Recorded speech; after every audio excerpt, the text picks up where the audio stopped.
They are two of the most menacing rivals ever to haunt the silver screen. Boris Karloff and Bela Lugosi, the masters of the horror genre and two guys you don't want to meet on a dark and stormy night. In the 1930s, Lugosi's Dracula and Karloff's Frankenstein become classic creatures of terror.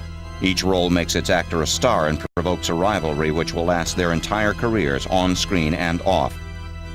Frankenstein versus Dracula, next on Rivals.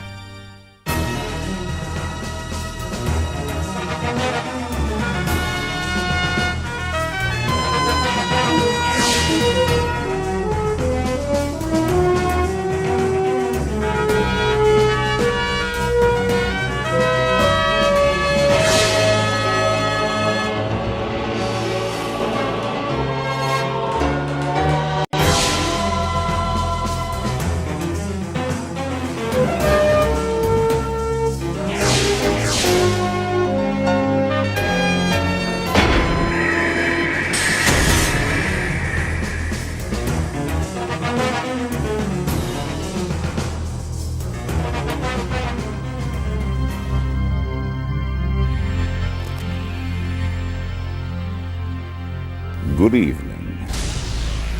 I'm Gerald McRaney. Bela Lugosi hid behind a cape like this while establishing his most famous role, Dracula, a role which made him the most feared man in America. But when the opportunity arose to take on another classic horror villain in Frankenstein, Lugosi scorned it. He was an actor, a man of elegance, who certainly wouldn't allow himself to be covered in 40 pounds of bulk and makeup with a bolt stuck in his neck. An unknown actor took that role instead. His name was Boris Karloff, and a rivalry was born that would endure for the rest of their lives. It was a contest between two humans to see who would be remembered as the greatest monster.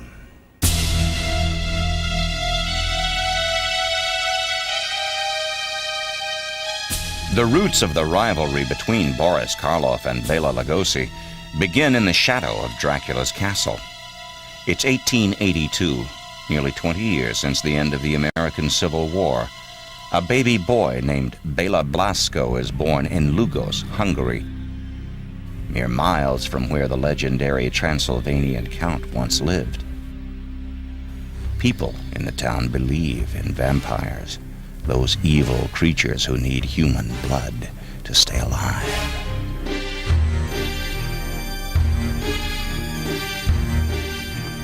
Lugosi was actually born very near the home of the original real-life Count Dracula. Studio publicists loved this, and real strong connections were drawn between Lugosi and Dracula, so much so that the average movie fan wouldn't have necessarily known the difference in that period. Many of the films in which he was billed loved to give him the name Bela Dracula Lugosi. It almost became a middle name. As a young actor, Bela actually invents the name of Lugosi. It's the name of his hometown with an I on the end, a town he had run away from when still a boy to escape the strict discipline of his father. He would never return. He was quite young when he ran away, and very much determined towards a career in acting, although because of his lack of education, he found himself working in all sorts of other professions before that came to pass. Many of these jobs were very minor, menial jobs, day laborers, working in the mines, very menial jobs. When Bela Blasco is just 5 years old, in far-off England, a baby boy is born into a cultured family. William Henry Pratt, or Billy as he's called, is the youngest child, just like Lugosi. Professionally, the Pratts have a tradition of working in the British Foreign Service. Billy's father is stationed in India when the boy is born. After his birth, his father, shortly thereafter, ran off to France, and when Boris, or Billy as they called him at the time, was still very small, his mother died. So he really grew up without a strong parental support system, and I think there were many times when he felt very forlorn, very lonely, and it's very possible that these feelings came out when he played the Frankenstein monster. I think there was a connection there. Billy Pratt is 22 when he sails from England to Canada, determined never to follow in the family tradition of public service. Like Lugosi, Billy too yearns to act. Also like Lugosi, Billy decides to take a stage name. Karloff's daughter, Sarah, says her father thought Pratt wasn't distinguished enough. William Henry Pratt wouldn't have been very frightening on a marquee, though. So he told the story that Karloff came from some far reaches of his mother's side of the family, and Boris came from thin air. But from looking at his family tree, we cannot find anything that vaguely relates to Karloff. I think each name came from thin air. In the early 1900s, both Karloff and Lugosi are struggling actors. When things look bleakest, Lugosi finally gets accepted at Hungary's National Theatre. At age 20, Bela's on stage at last. Lugosi was classically trained as an actor, and in his home country, he was, in many photographs, he even resembles a Valentino. He really desired romantic roles, but often found himself playing mere minor parts. It's a similar struggle for Karloff, friendless and alone in Canada. This is your life. Years later, after becoming a household name, he'd remember what he'd had to do to survive in those early years. Well, I cleared land, shoveled coal, laid streetcar tracks, did all sorts of things. It's the era of vaudeville and traveling shows. At age 22, Boris bluffs his way into an acting job with a low-rent stock company. He paints his face with axle grease and puts cornstarch in his hair to play an old man. Unlike the dashing Bela, who wants romantic roles, Boris assumes he'll be a character actor. From their earliest beginnings, the rivals see themselves quite differently. Bela boasts of his theater background. Boris laughs at his. Karloff rather made a joke about his theatrical training. He worked with all these gypsy troupes, these barnstorming stock companies all over Canada and Western America. He, in fact, used to tell the story that some of the companies he worked with were so woebegone that the actors would frequently skip the second or third act when they were performing because they were tired and they wanted to go home. And he said actually it served the audience right because they had no business being there in the first place, wasting their time on such terrible theater. The rivals also have differing ideas about their new names. Billy Pratt never legally becomes Boris Karloff, not even when Karloff becomes one of the world's most famous names. He also never gives up his British citizenship. Lugosi, on the other hand, proudly becomes a U.S. citizen and changes his name.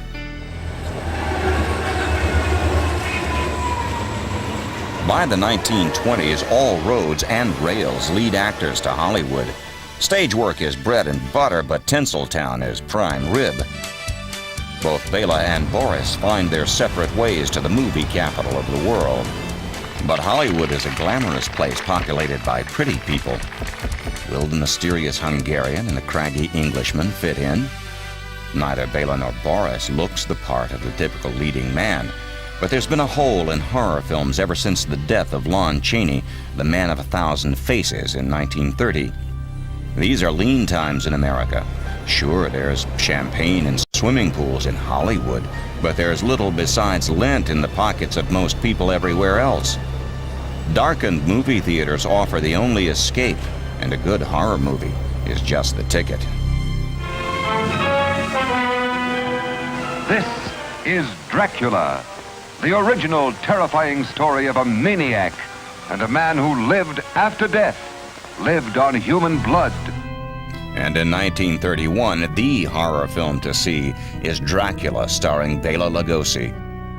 Lugosi almost doesn't get the part, even though he had created the role of Dracula on stage. Universal Studios is lukewarm on casting this almost unknown Hungarian actor in the film version of the play. But someone takes a chance and Lugosi wins the role of the blood-sucking vampire count. His performance is mesmerizing, sensual. Women are repulsed yet oddly attracted to the suave, sinister count and the man who plays him. Dracula. The very mention of the name brings to mind things so evil, so fantastic, so degrading.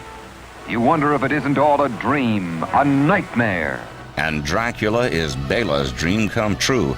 Bela is unknown no more. Fan mail starts pouring in. The ladies love Lugosi's piercing eyes, elegant ways, and fascinating accent. I am Dracula. It was instant stardom. And of course, he was thrilled to receive the role. There's the wonderful story about Lugosi playing Dracula, in which he would prepare for each take on the soundstage by parading up and down, posing in front of a full-length mirror, throwing his cape over his shoulder, waving his fist in the air and shouting, "I am Dracula." And he would do this with a great passion and a little touch of matinee idol vanity, but it worked. Worked because Lugosi is convinced that this is the role he was born to play. He's not at all surprised by his newfound stardom. In his personal life, Lugosi is a commanding presence, aloof, mysterious, exotic, qualities evident in his early short of Bela being interviewed at his Hollywood home. I guess I'm pretty much of a lone wolf. And the lone wolf is the heir to Hollywood's horror throne, the new Lon Chaney. The studio rushes to get Lugosi's next film ready, a film called Frankenstein. Meanwhile, another actor is at the same studio at the same time, eagerly grabbing minor parts. His name is almost as strange and exotic as Lugosi's, though it's a name that means nothing to Bela or to Hollywood. But soon the name Boris Karloff is one Bela will never forget. By 1931, Dracula had catapulted Bela Lugosi to stardom. Boris Karloff was an unknown bit actor. But Bela was about to make a career choice that would bring them forever into direct competition. 1930's audiences flocked to movie theaters. It's the cheapest way to escape the horrors of the Depression, and since Dracula, horror films are especially hot. Universal Studios sends a script to Bela Lugosi. It's called Frankenstein. Bela will star as the man-made monster, but when he reads the script, Bela is appalled. What's with all this makeup? Where's the dialogue?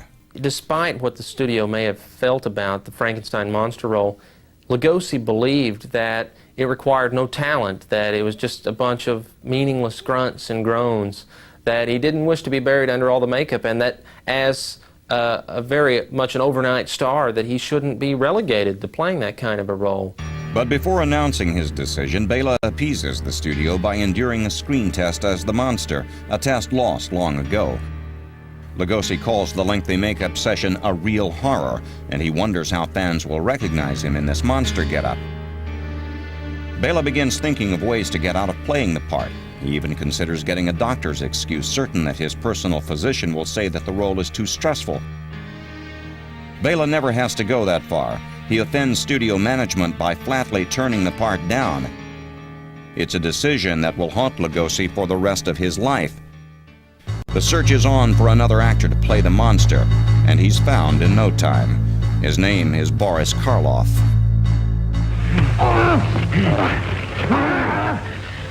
For Karloff, the road to fame begins on a sweltering summer's day at Universal Studios. Boris eats a modest lunch at the studio commissary. Karloff has been in Hollywood for 10 long years, playing small parts in pictures. When there's no movie work, Boris drives a truck. But on this fateful day in 1931, Boris is at the studio. A man introduces himself as James Quayle, the director of a new film. Maybe Boris has heard about it. It's called Frankenstein.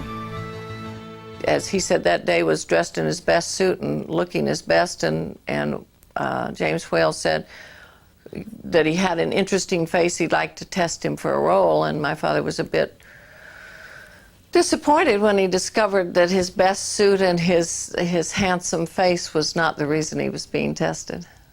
Instead, the director thinks Karloff's face has the makings of a monster. Boris is surprised, but he's not insulted. He's too eager for work. Any sort of work.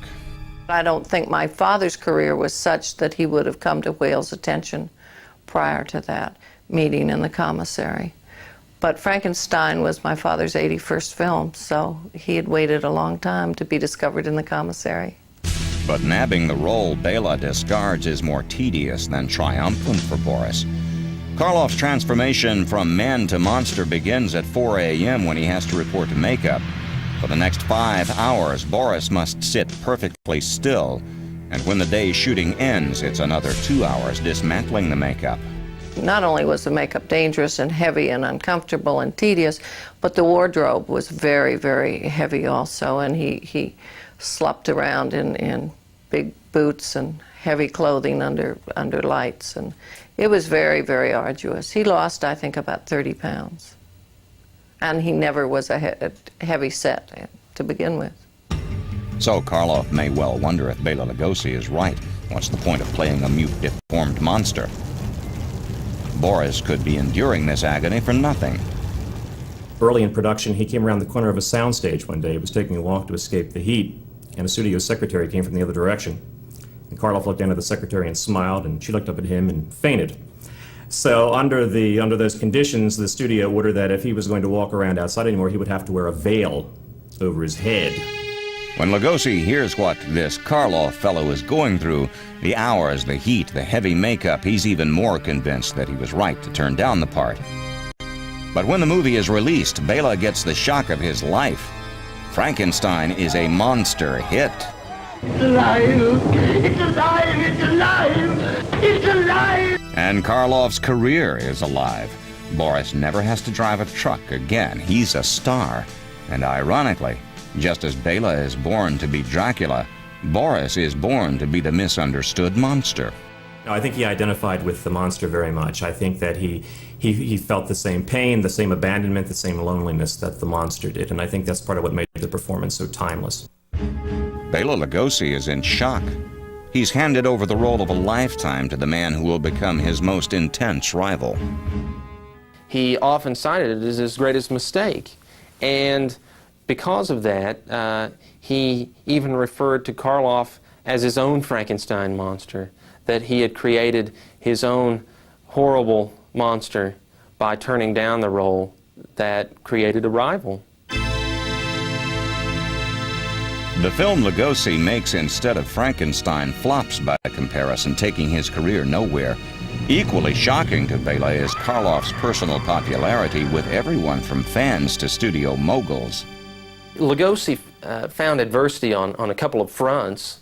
Boris Karloff represented the #1 screen fiend, which Lugosi certainly would have been envious of in one way. However, at the same time, Lugosi definitely wanted to escape horror films in general and move on to other kinds of roles. Unfortunately, he found out that horror was what kept food on his table. And Karloff's table is suddenly a banquet compared to Lugosi's, both personally and professionally. Karloff's monster creates an incredible emotion for audiences, total empathy and sympathy for the monster. It's a nuance Bela rarely brings to his roles. A dejected Bela Lugosi wonders how things could possibly be worse.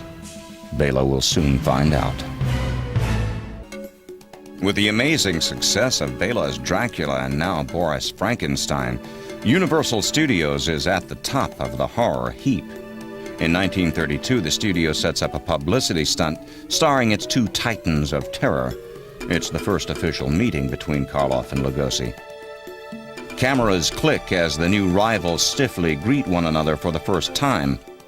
Neither star knows whether to be silly or serious, so they settle on a bit of both. Starting with this photo session, the rivalry now begins in person. I can't help but imagine the first time the two met would have been slightly strained, probably all the more so on Lugosi's part, because within a very, very short time he had gone from a real superstar and the only person in the burgeoning horror film genre to playing second fiddle to Boris Karloff, who quickly amassed more fortunes for the studio than he did. And speaking of money, that would be the next battleground for these two merchants of menace, with the studio fueling the rivalry, making it one big chess game, Karloff versus Lugosi. Regardless of who wins, Universal can't lose. Ready for the next Dracula? I'm ready. Frankenstein. Let us begin.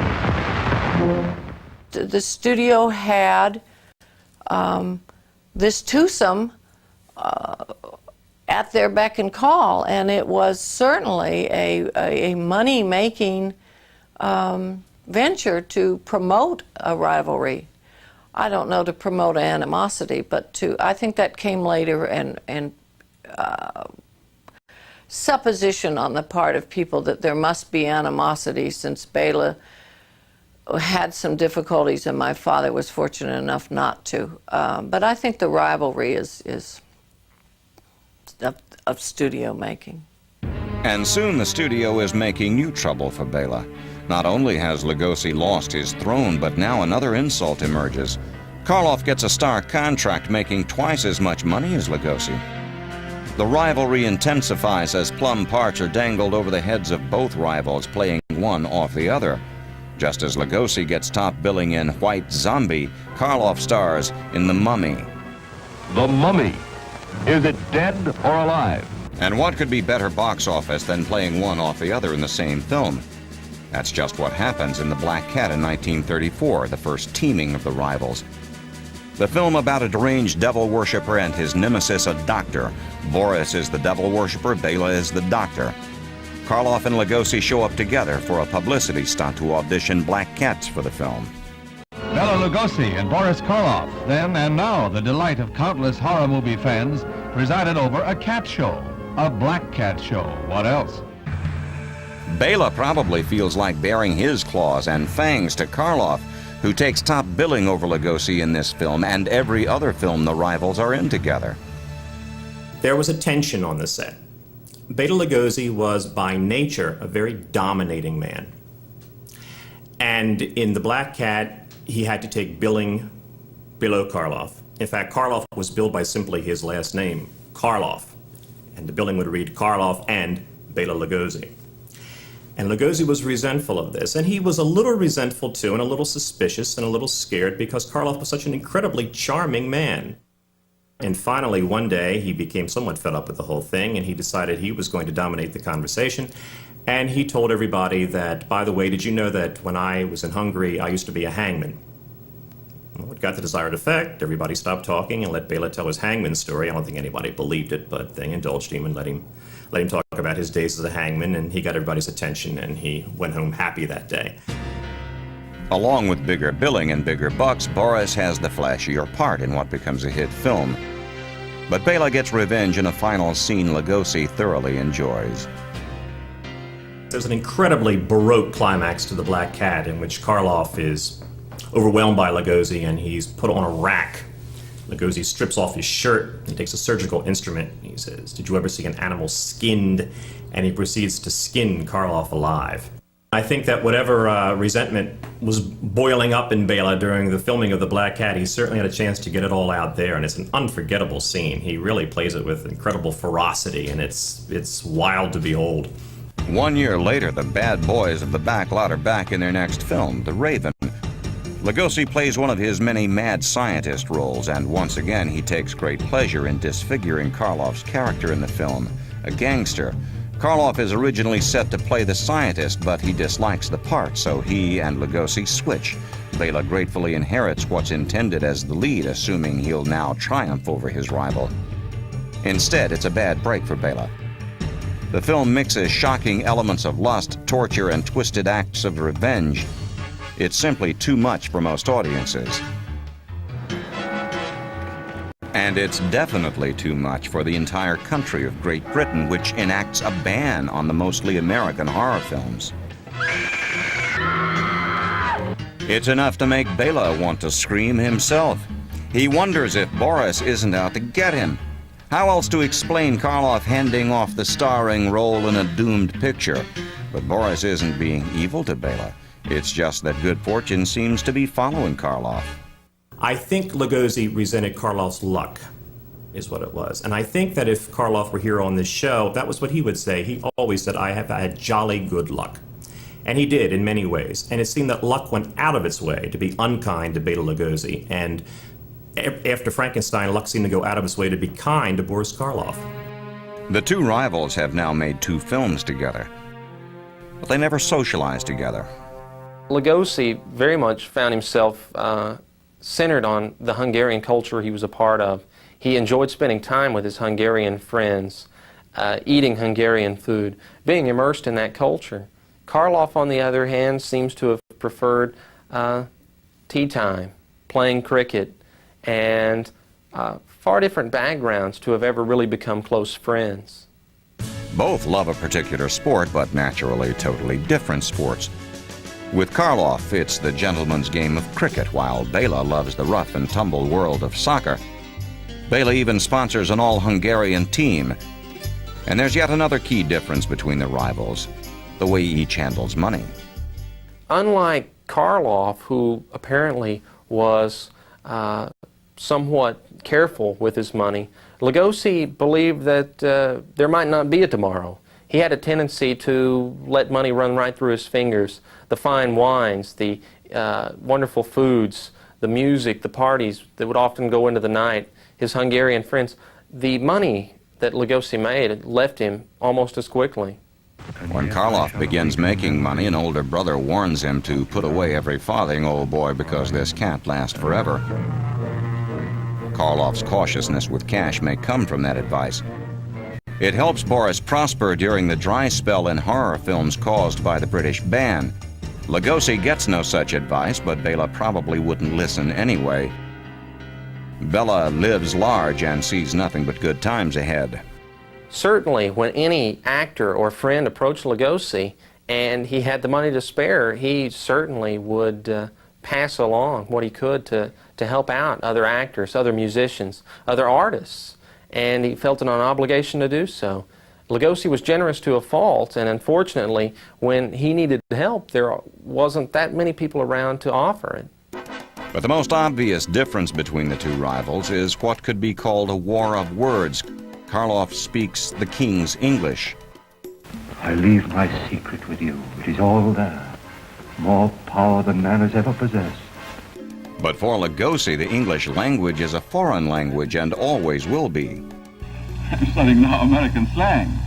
I know how to say okay and cat's whiskers and baloney and how. But it's no laughing matter.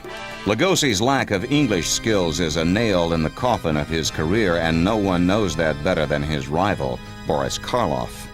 The only time I ever heard my father refer to Bela in really any manner at all, when he said, "Poor Bela, it's a pity he never mastered the English language any better than he did, because perhaps then his films could have gone on and covered a wider range of performances." It's the age of Garbo, Gable, Cagney, the Marx Brothers, and in horror films, the age of Karloff and Lugosi. Karloff with his well-established top billing, of course. In 1936, the rivalry heats up again as the studio continues to poison Bela's career by offering him nothing but second banana parts. Take it or leave it. You're poisoned. Poison. And everyone I touch is poisoned. Karloff's career is anything but poisoned. In The Invisible Ray, the next Karloff-Lugosi film, Karloff is the star, making over $3,000 a week. He's a mad scientist with X-ray poisoning who kills everything he touches, including Lugosi. Bela's role as the good scientist is significantly smaller, along with his salary, a flat $4,000 for the entire film. His face and hands will appear like phosphorus. On The Black Cat, Karloff's salary was double what Lugosi received. The next film they made, The Raven, Karloff's part was half as big as Lugosi's, but his salary was twice as big as Lugosi's. And when they made The Invisible Ray, it reached the point where Karloff's salary was almost 4 times bigger than Lugosi's. So certainly the respect that Karloff was enjoying in Hollywood at that time was far eclipsing what Lugosi was receiving. The gap widens when Karloff begins his custom of breaking for afternoon tea whenever he's filming. Lugosi doesn't join him. Bela despises tea and tea breaks, an indulgence that infuriates Lugosi, who fumes nearby smoking his ever-present cigar. Bela hates seeing Boris have such clout. All through his life, right to the end, he would say, you know, I really didn't care for those tea breaks. Like, Karloff always had to have a tea break, and I really could have lived without those, and wasn't that silly? But what can Bela do? He has few hits on his own. His biggest box office successes are in movies with Boris. Bela is trapped in movies starring his arch rival. Soon Bela's free-spending ways catch up with him. He has trouble making ends meet, and things look as dark as Dracula's castle. It's 1939. FDR is still the president. England prepares for war. But on this side of the ocean, the World's Fair is in full swing. I hereby dedicate the World's Fair, the New York World's Fair of 1939. And some silly gimmick called television is invented. But Hollywood takes little notice. Movies reign supreme. It's been 3 years since the release of The Invisible Ray. Time again for a horror film with Bela and Boris. Well, the studio, of course, had the great joy of being able to exploit these two great horror names. They had Karloff and Bela Lugosi in 3 films, The Black Cat, The Raven, and The Invisible Ray. And so they had the two kings of horror, or I guess they would consider them the king and prince of horror, together in 3 films, and of course it was great box office. In 1939, the heroes of horror are reunited once again in Son of Frankenstein. Boris stars in what will be his last outing as the monster. Karloff earns nearly $4,000 a week. Bela is offered a minor role for a paltry $500 a week, half his asking price. But Bela is in no position to bargain. He's just lost his beloved house to creditors, so he accepts the role of a new character, Igor, a demented shepherd and friend of the monster. It was publicized in 1932 he was bankrupt.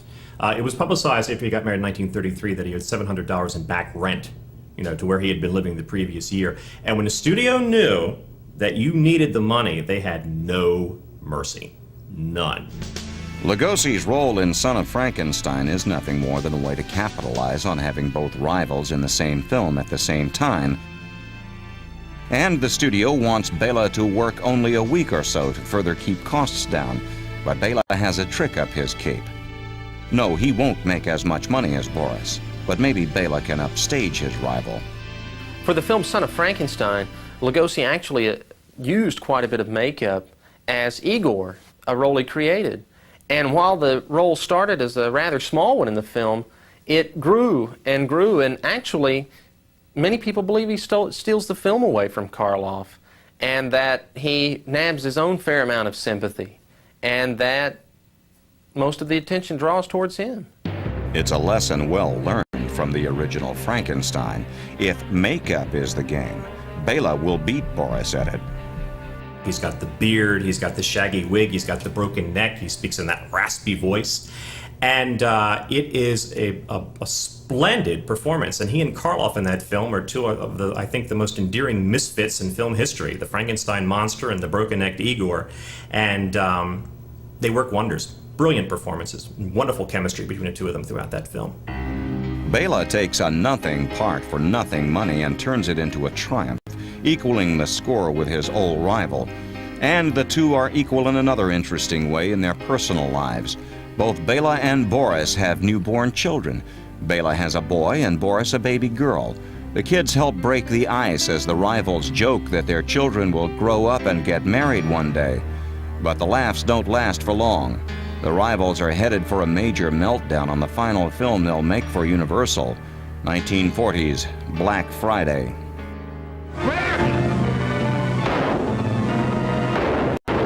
The change of roles that occurred during production meant that Lugosi found himself in a very small role, essentially, and not in anywhere near a starring part. So while billed as a Karloff-Lugosi film, it really became another one of these situations where it was a Karloff film with Lugosi as the supporting player. The film is about a gentle professor who turns into a murderous gangster following a brain operation. Karloff is cast as the professor, Lugosi as the surgeon. But Karloff doesn't like the script or his role. He takes the part meant for Bela. But this time, Bela doesn't get the Karloff part. Instead of a straight switch, the studio hires another actor named Stanley Ridges, and Bela is left with nothing but a minor role. Bela blames Boris and the studio. He's insulted, angry, jealous. If he weren't, it would be unusual. I would have to say that if I were in his position, I would have been jealous of my father. I would have been jealous of his career. Personal life, I don't think had anything to do with it. I think It would be very understandable if Bela were jealous of my father's professional life. Bela begins drinking heavily as his career takes a nosedive. It's 10 years since Dracula, and a new generation of kids, Bobby Soxers, find horror films funny, not scary. So Bela begins spoofing spooky films and his own image in them. Soon another indignity. Bela agrees to play the Frankenstein monster in Frankenstein Meets the Wolfman after Boris refuses to play the role again himself. It's another bad break for Bela. His dialogue and some key scenes are cut in this forgettable film.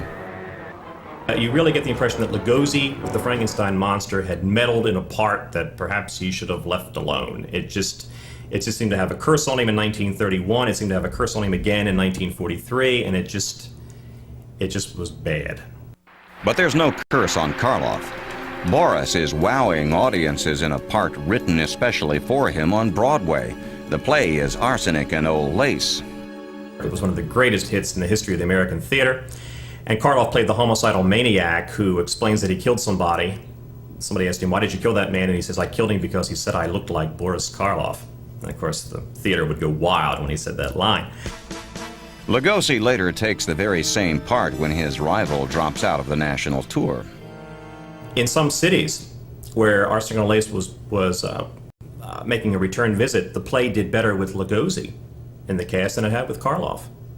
So of course, the line had been changed. Now, instead of the character saying, "He said I look like Boris Karloff," the character would say, "He said I look like Bela Lugosi." But either way, it worked. You and I should work together. You mean we would sell the bodies to the doctors together? Dig them up? There'll be no digging. The kirkyards are too well guarded. In 1945's horror classic, The Body Snatcher, Karloff's screen dominance over Bela reaches a pinnacle. Karloff stars as the creepy, grave-robbing cab driver who sells bodies to medical schools for fun and profit. Lugosi's screen time playing a dim-witted servant is next to nothing. The Body Snatcher became the last film the two made together, and it was most assuredly a Karloff film with Lugosi as just a minor player in the cast. Lugosi found himself smothered on screen by Karloff, just as possibly Karloff's success in real life had done the same to Lugosi's career. But Bela's career and his real-life script get much, much worse, as Boris Karloff soon has an even greater reason to shake his head and say, "Poor Bela." It seemed as if fate were dealing a harsher hand to the aging Lugosi. Karloff was living a comfortable life and was continuing to find work while Bela was drowning in self-pity. But neither one of them was ready to call a truce. The early 1950s are bleak times for Bela Lugosi. His career sinks into lower and lower rent productions like Bela Lugosi Meets a Brooklyn Gorilla, a B-movie with a B-comedy team, two guys impersonating the A-team of Dean Martin and Jerry Lewis. I don't understand a word. What am I, dumb or something? Not everybody, certainly today, is wild about the Martin and Lewis team, the real one, but Bela had the sad distinction of working with a fake one. So, not the most impressive credit in his resume. Then there's the laughable Glenn or Glenda, directed by the master of schlock, Ed Wood. Bela now lives alone in a rented apartment, barely making enough money to get by. He starts drinking heavily. Meanwhile, Karloff now lives in England, working only when he wants to. When he visits Hollywood to work, Boris stays at the elegant Chateau Marmont. But Bela Lugosi's life follows a far sadder script with a new twist as shocking as anything Bela experiences on screen. By the early 50s, Lugosi's career had not only fallen to its lowest level, his wife left him, taking with him his only son. And Lugosi, with an alcohol problem, with drug addiction to morphine, found himself with few alternatives. Bela says the drug was prescribed by a doctor for an old leg injury. Lugosi voluntarily checks into a state mental hospital for alcoholism and drug addiction. Karloff learns of Lugosi's troubles in the newspaper. Boris shakes his head, quietly says, "Poor Bela," but Karloff never gets in touch with his old rival. I think that Karloff sincerely felt sorry for him, but I think he realized that with Lugosi's pride and with this resentment, which he was aware of, that probably the biggest mistake he could do was to acknowledge that he was aware that he knew that Bela was in trouble, because it would have probably very much embarrassed Lugosi and upset him. And so therefore he just stayed cool and out of the picture. Bela's down but not out. With his flair and showmanship intact, Bela leaves the hospital. He hails his release as the first step on the comeback trail, and he manages to plug his new film. I was looking forward to work again. I understand that. I had an assignment playing the star part in The Ghoul Goes West. Yes, and Eddie Woods will be the producer. He also warns of the dangers of taking narcotics. I would say they should be very careful, should pray, and shouldn't start it, because it's a terrible ordeal to go through a withdrawal. It's the greatest pain in the world. Some local teenagers are fans of Bela's old films. They're thrilled to hang out at his apartment, and Bela seems happy to have the company. My first impression of him was just, it's hard to explain. It was just, we were with mouths agape. He was cordial, friendly, very nice person. He indulged us with all our questions and so on. I feel Bela was felt alone quite a bit, and he was very appreciative of friends that would come over and fans that would come over, and we had some great times together. We'd come over and we'd check the TV guide to see if every time one of his films would come on TV, we'd go over and watch the film with him. It was a comment that came out of him. We were watching one of his films. He says, "I used to be the big cheese," and that cracked us all up. Bela doesn't talk about Karloff except to complain about those no-good tea breaks. Bela's new wife, Hope, tells the kids about a dream Bela had.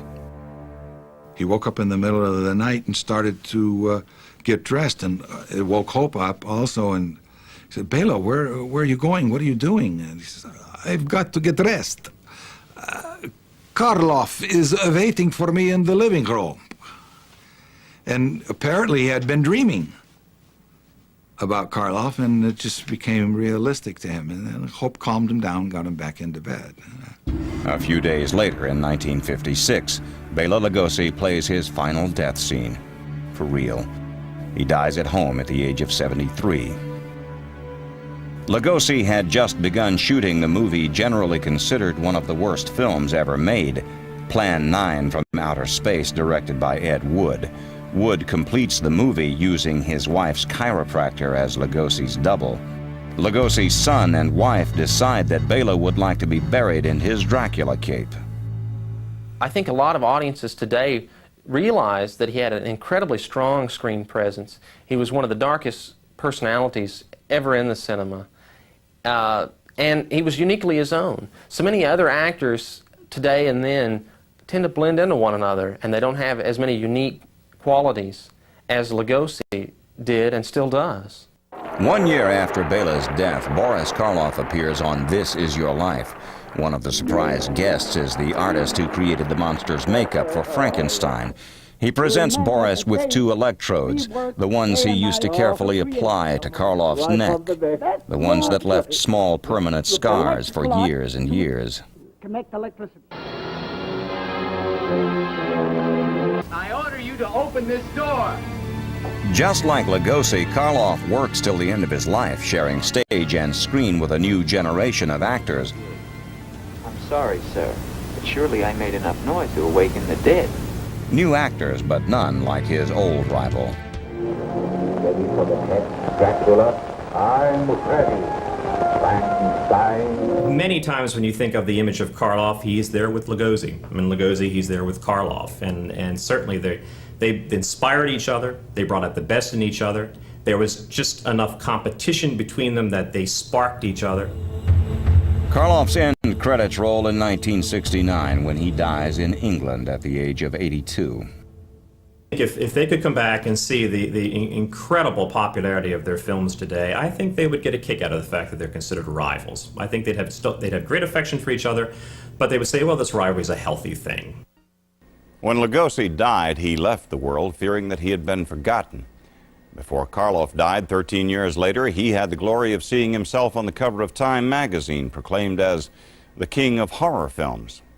They were both wrong. The final score had not yet been tallied, and the work of each man would live on, both in film and in nightmare, and would continue their rivalry even after death. The debate will never be over, yet it ultimately serves to give each man and each monster what he truly strove for: immortality. I'm Gerald McRaney. Thank you for joining us on Rivals.